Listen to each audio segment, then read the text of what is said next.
A long, long time ago, a huge meteorite smashed into the Earth with a horrible destructive power. It was several times bigger than the one that wiped out the dinosaurs 65 million years ago. Luckily, there were no lives it could have taken, or else it would have been a real catastrophe. Now, scientists think it did leave behind a huge footprint, the massive Antarctica impact crater that is bigger than the entire state of New York. The location also has a gravitational Wilkes Land anomaly going on. At first, scientists noticed something weird here when they measured Earth's gravity in that region, a strange gravity hole, or a negative gravity anomaly. Later, with better technology, they found something even weirder. There was a positive gravity anomaly inside that gravity hole, a spot with stronger gravity. This kind of structure, called a mascon, short for mass concentration, often shows up in places where giant space rocks or meteorites have slammed into the planet. When a meteor hits hard enough, it punches through the Earth's crust and shakes the mantle below. It can spring back up and leave behind a super dense plug of material, which causes stronger gravity right in the center of the crater. It's something like a frosty donut, with ice filling the gap and a dense center rising up from underneath.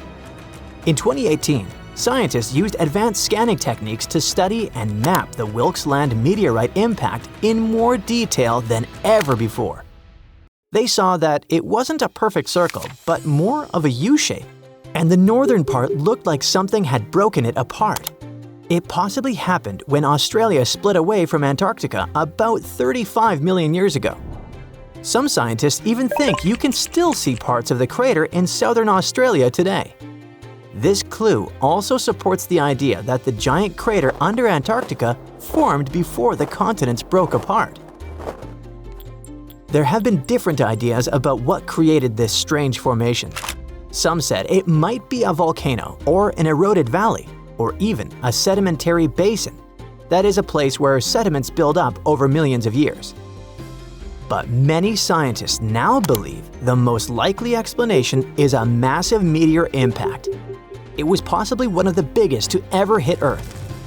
A 2015 study even estimated the age of the crater as its size matches the kind of space rocks that smashed into Earth between 4.1 and 3.8 billion years ago. The Wilkes Land meteorite impact was so powerful because the meteor that caused it could have been up to 30 miles wide. That's 4 to 5 times wider than the Chicxulub meteor that wiped out the dinosaurs 66 million years ago. Even that meteor was enough to cause massive destruction with wildfires, acid rain, tsunamis, and a climate crash that wiped out about 75% of all existing life. So it was lucky in a way that the meteorite that gave us the giant crater under Antarctica visited at a time when there were only microbes and no plants or animals on Earth. It didn't cause mass extinction or leave behind charcoal from ancient fires, but it may have changed the entire planet. Still, scientists haven't put the Wilkes Land anomaly mystery in the solved files because the crater is buried deep under Antarctica's thick ice sheet. It's hard to study up close. Scientists say we can't rule out the other ideas just yet, but if the meteor theory is right, then the Wilkes Land crater could be the largest known impact crater on Earth. So far, this title belongs to another contestant, the Vredefort crater in South Africa. Right now, the crater is around 99 miles wide, which is huge. But it's not as wide as the Chicxulub crater in Mexico, which is about 112 miles wide. But the Vredefort crater used to be way bigger, around 155 to 174 miles wide, before time and erosion wore it down.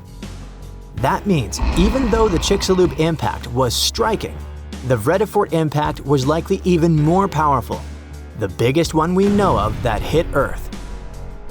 According to the latest study, that asteroid was 12.4 to 15.5 miles wide and might have hit Earth at a speed of 45,000 to 56,000 miles per hour.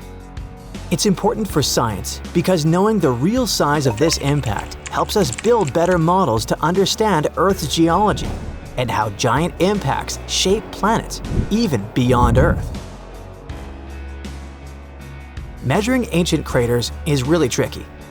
Over 2 billion years, erosion wears away the edges, and newer rocks form over the crater. That's what happened to Vredefort. Now, only small bits of the original crater rim are visible, and the rest is hidden under newer rock. To figure out its true size, scientists studied minerals like quartz and zircon found around the crater. These minerals still have fractures and shock patterns that show us how powerful the blast was. Wilkes Land anomaly isn't the only case on our planet where gravity is acting weirdly. For over 40 years, scientists were trying to solve a strange mystery in Canada. Parts of the country, especially around Hudson Bay, seem to have less gravity than the rest of the world. That means if you stepped on a scale there, you'd weigh just a tiny bit less than usual. Researchers first discovered this weird difference in the 1960s when they were mapping Earth's gravity. Gravity is linked to mass. The more mass there is, the stronger the gravity. And since Earth isn't shaped perfectly like a ball but is slightly squashed at the poles and bulges at the equator, it makes sense that its mass isn't spread out evenly. So, the first out of the two main theories to explain the Hudson Bay mystery has to do with magma. Yes, that super hot, gooey rock deep under our planet's surface. Magma constantly churns like boiling soup in a process called convection.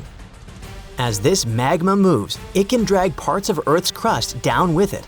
That makes the area lighter, which lowers the gravity.